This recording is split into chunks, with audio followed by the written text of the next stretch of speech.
చట్నీ కూడా ఇంకో చట్నీ అదేరా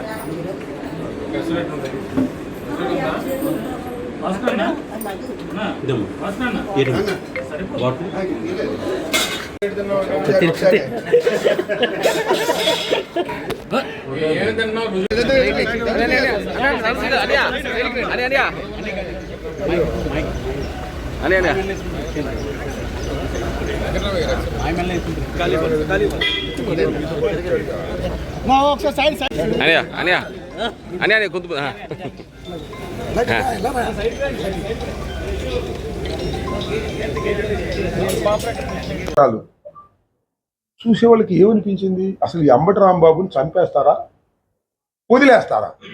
దిస్ ఇస్ ద సస్పెన్స్. అదృష్టవశాత్తు భగవంతుడి దయ వల్ల వాళ్ళు చంపలేదు.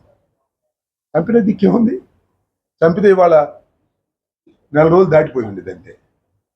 ఇంత ఘోరమైన, అన్యాయమైన, అక్రమమైనటువంటి దాడిని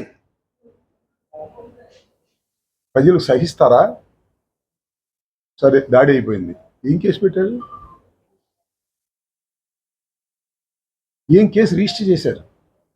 పోలీస్ యంత్రాంగం నథింగ్. Station bail.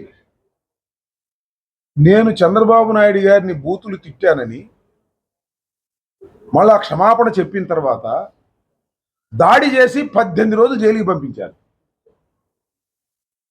దాడి చేసి సర్వనాశనం. ప్రత్యేకంగా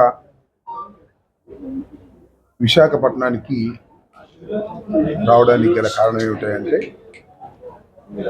నేను 18 రోజులు రాజమండ్రి సెంట్రల్ జైల్లో ఉన్నప్పుడు నా మీద ఎంతో ప్రేమతో, అభిమానంతో, నా కుటుంబ సభ్యుల్లాగా భావించి ఉత్తరాంధ్ర నుంచి, ఇంకా విశాఖపట్నం పాత జిల్లా నుంచి అమరు, మిత్రుడు అమరు, అదేవిధంగా ధర్మశ్రీ, చింతలపూడి వెంకటరామయ్య గారు, ఇంకా తదితరుల నాయకత్వంలో పెద్ద ఎత్తున విశాఖపట్నం నుంచి బయలుదేరి నా ఇంటికి వచ్చి నా కుటుంబ సభ్యుల్ని పరామర్శించి ధైర్యం, సంఘీభావం చెప్పినందుకు వారికి నా హృదయపూర్వకమైన ధన్యవాదాలు తెలియచేసుకుందామనే ఉద్దేశంతో ప్రత్యేకంగా రావటం జరిగిందని ఈ సందర్భంగా నేను మనవి చేస్తున్నాను. నేను కష్టంలో ఉన్నప్పుడు, అన్యాయంగా, అక్రమంగా దాడి చేసి జైలుకు పంపినప్పుడు అందరూ ఎంతో ప్రేమతో వచ్చారు. మీ కుటుంబానికి జరిగింది అన్యాయమని ప్రపంచానికి చెప్పటమే కాదు, నా కుటుంబ సభ్యుల్ని కూడా ఓదార్చేటటువంటి కార్యక్రమం చేశారు. చాలా దూరం నుంచి ప్రేమతో, అభిమానంతో, ఏ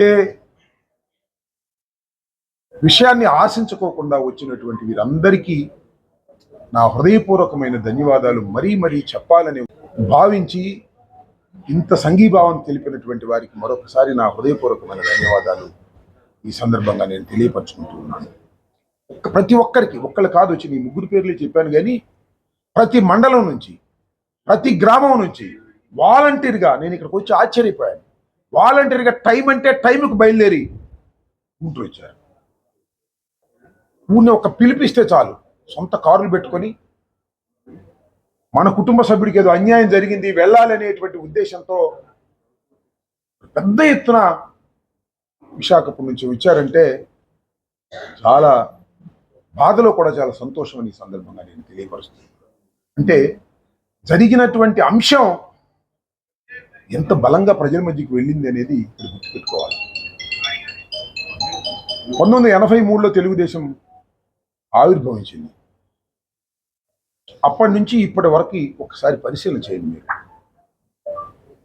సరే, చిన్న చిన్న దాడులు జరిగాయి, గొడవలు జరిగాయి, ఘర్షణలు జరిగాయి, మనం చూస్తున్నాం చరిత్రలో.